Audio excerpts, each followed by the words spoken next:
Hello, my dear students. I'm again here, Rosie from Road to the Ocean Vidyalaya.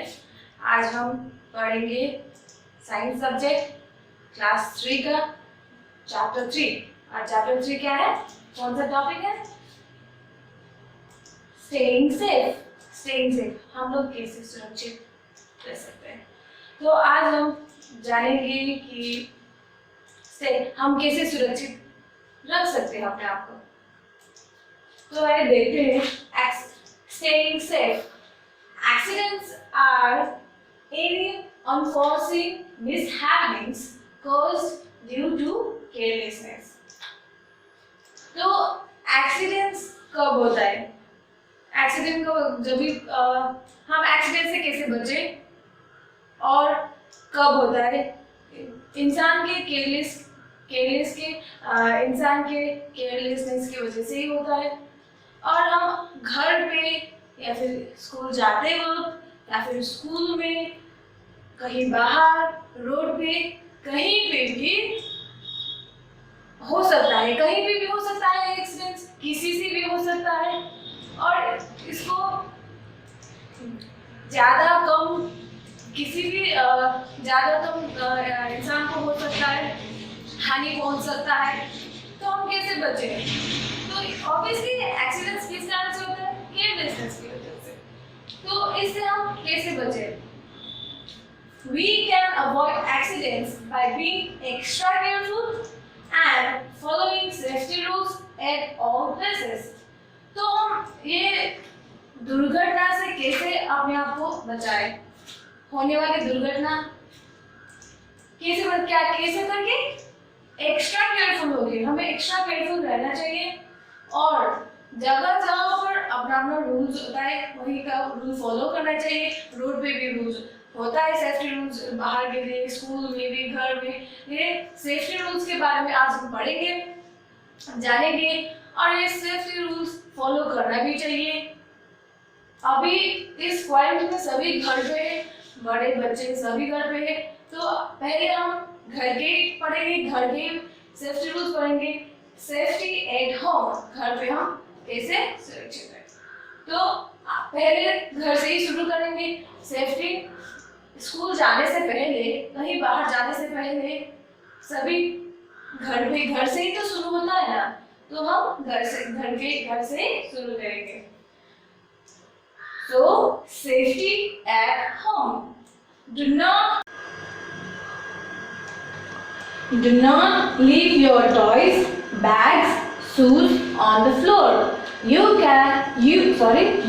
or someone else can trip over them and get hurt. घर पे ये जो भी आपका खिलौना है, बैग्स है, शूज है, ये फर्श पर ऐसे खुले इधर उधर मत रख देना, रखना नहीं है। क्योंकि अगर इधर उधर कहीं पे इधर उधर रख दिया तो आप या फिर कोई और वहाँ चलते वक्त अगर पैर लग गए तो गिर भी सकता है और हर्ट हो सकता है। आप या फिर कोई भी हर्ट हो सकता है, अगर गिर गए चोट लग सकता है। तो ये बैग, टॉय, शूज इधर उधर फर्श पर नहीं रखना है। और दूसरा rules, never play with sharp and pointed objects like knives, blades and scissors. You may hurt yourself. और ये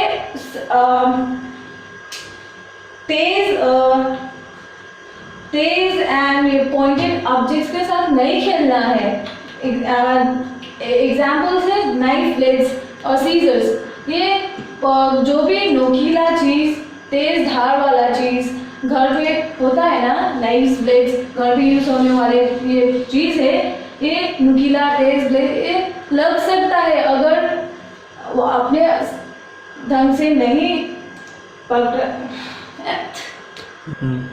ये तेज नुकीला चीजें से नहीं खेलना है, इससे चोट लग सकता है। खुद को भी चोट लग सकता है और दूसरों को भी चोट पहुंचा सकते हो। तो इसलिए इस चीज से नहीं खेलना चाहिए, बिल्कुल भी नहीं खेलना चाहिए, स्पेशली बच्चे।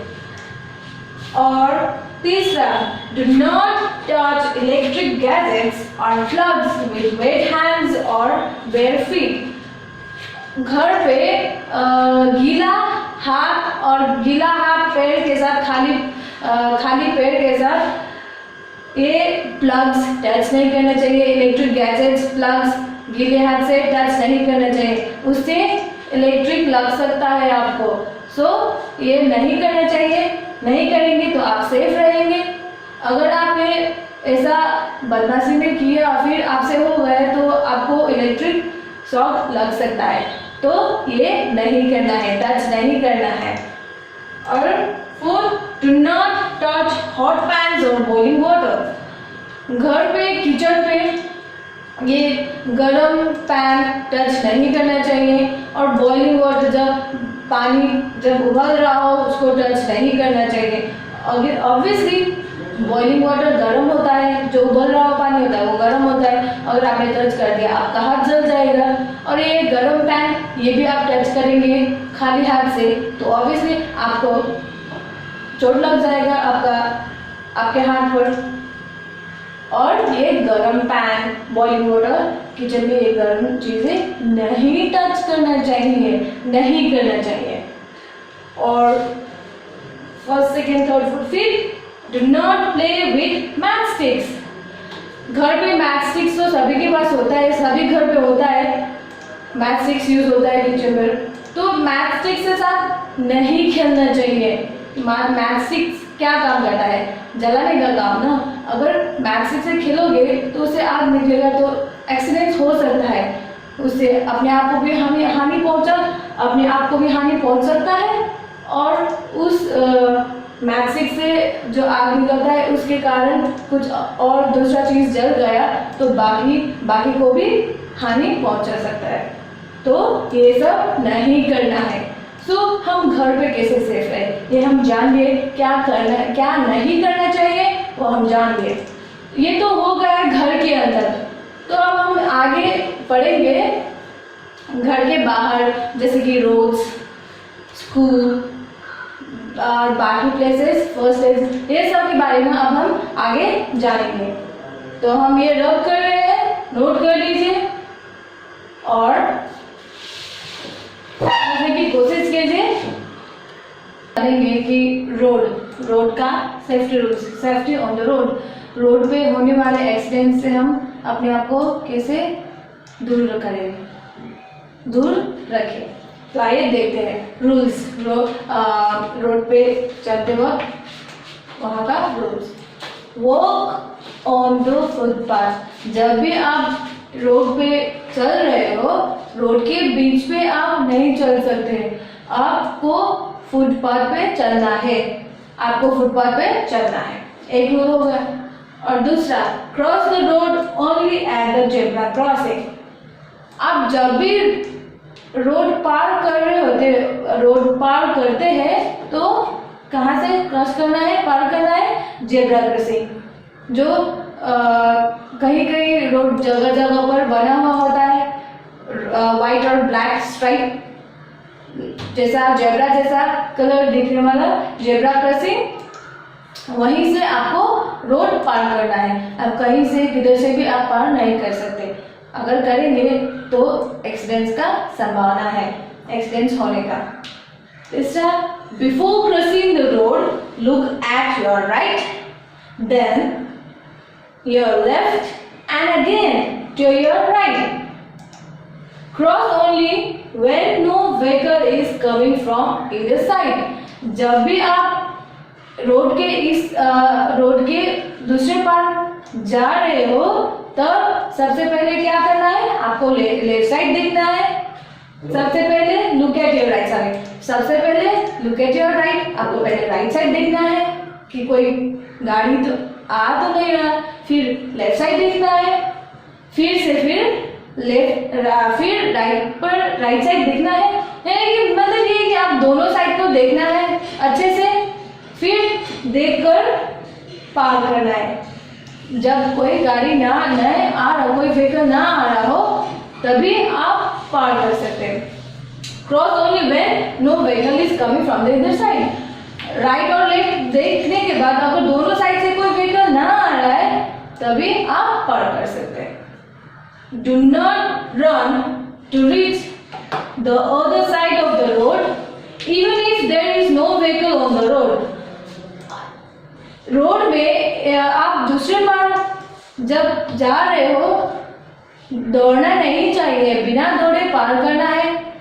अगर आपको लगता है कि रोड खाली है हम दौड़ सकते हैं, नहीं, अगर रोड खाली भी हो, कोई व्हीकल ना भी आ रहा हो, तो आपको रन नहीं करना है, आपको दौड़कर पार नहीं करना है, ठीक है।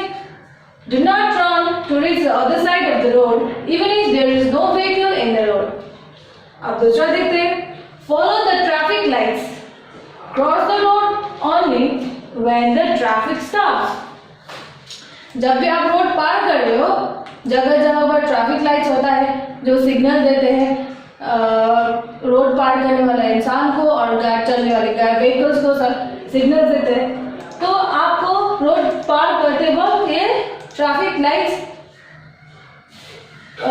को देखना है, और अगर सिग्नल दे कि स्टॉप तो आपको पार नहीं करना है। जब वहाँ से सिग्नल मिले कि आप पार कर सकते हो, पार करने का सिग्नल मिले तभी आप पार कर सकते हो। तो हमें इस सिग्नल्स का ध्यान रखना है। और दूसरा देखते हैं, whenever possible use overbridges or subways to cross the road। अगर पॉसिबल हुआ आप रोड पार करते वक्त ये सब ब्रिजेस यूज, अगर कहीं कहीं पर आपको रोड पार सब ब्रिजेस मिले तो आप यहाँ से पार कर सकते हो। सब ब्रिजेस का हिंदी क्या होगा? सब ओवर ब्रिजेस, ऊपरी पुल, हिंदी में ओवर ब्रिजेस है क्या होगा? ऊपरी पुल। और सबवेज भूमिगत मार्ग। अगर पॉसिबल हुआ कि अगर वहाँ पर आपको मिले कि ओवर ब्रिजेस सबवेज मिले तो आप यहाँ से रोड को छोड़कर आप यहाँ से पार कर सकते हैं। अगर नहीं है तो आप कहाँ से पार करेंगे? जेब्रा क्रॉसिंग से। तो पार करते वक्त आपको ये सिग्नल्स, ट्रैफिक लाइट्स सिग्नल्स का भी ध्यान रखना है। दूसरा, डू नॉट गेट इन और गेट ऑफ अ मूविंग बस। चलते हुए बस से आपको उतरना नहीं है या फिर वहाँ अंदर नहीं चलते बस के अंदर नहीं जाना है, नहीं चढ़ सकते आप, और चलते बस से बाहर भी नहीं जा सकते, अंदर भी नहीं जा सकते और बाहर भी नहीं जा सकते। तो ये दोनों नहीं करना है, चलते बस से बाहर भी नहीं कूदना है और अंदर भी नहीं जाना है, ये नहीं करना है। Do not put your head और arms out of the bus window. Windows का कोई भी व्हीकल्स का अगर आप विंडो साइड में बैठे हो तो उस विंडो से आप अपना हाथ नहीं निकाल सकते और अपना सर नहीं निकालना है। अगर आप विंडो से बाहर सर निकालेंगे या फिर हाथ निकालेंगे तो दूसरे व्हीकल से टक्कर लगने का चांसेस है, एक्सीडेंट्स होने का चांसेस हो सकता है। तो रोड में होने वाली दुर्घटनाओं से कैसे दूर रहे? थोड़ा ज़्यादा केयरफुल होके। तो आपको ये सब नहीं करना है। आशा है कि आप जब भी आप रोड पे जाए चले तो आप ये सब फॉलो करेंगे। तो इसके बाकी का ये हो रहा रोड का। और आज हमने जान लिया है कि घर के अंदर वाले सेफ्टी रूल्स कैसे सेफ रहे और रोड पे चलते वक्त कैसे सेफ रहे, दुर्घटना से कैसे बचे। तो आज के लिए यहीं तक पढ़ते हैं, आज के लिए यहीं तक। तो आप आगे का बाहर दूसरे जगह पर गार्डन्स, प्लेग्राउंड्स, दूसरे जगह के बारे में हम जानेंगे दूसरे क्लास में। हम दूसरे क्लास में मिलते हैं। आज के लिए इतना ही। अगर आपको पसंद आया हो और समझ में कुछ भी समझ में आया हो, प्लीज़ आपको लाइक कीजिए और सब्सक्राइब करिए, ज़्यादा हो सके तो शेयर कीजिए। ये तो कोई भी सिर्फ क्लास 3 के लिए नहीं है, ये सिर्फ जो सभी को फॉलो करना चाहिए। सिर्फ बच्चे नहीं, बड़े सभी क्लास के देखना चाहिए, सभी क्लास को समझना चाहिए, सभी को समझना चाहिए। Thank you. आपका दिन शुभ हो।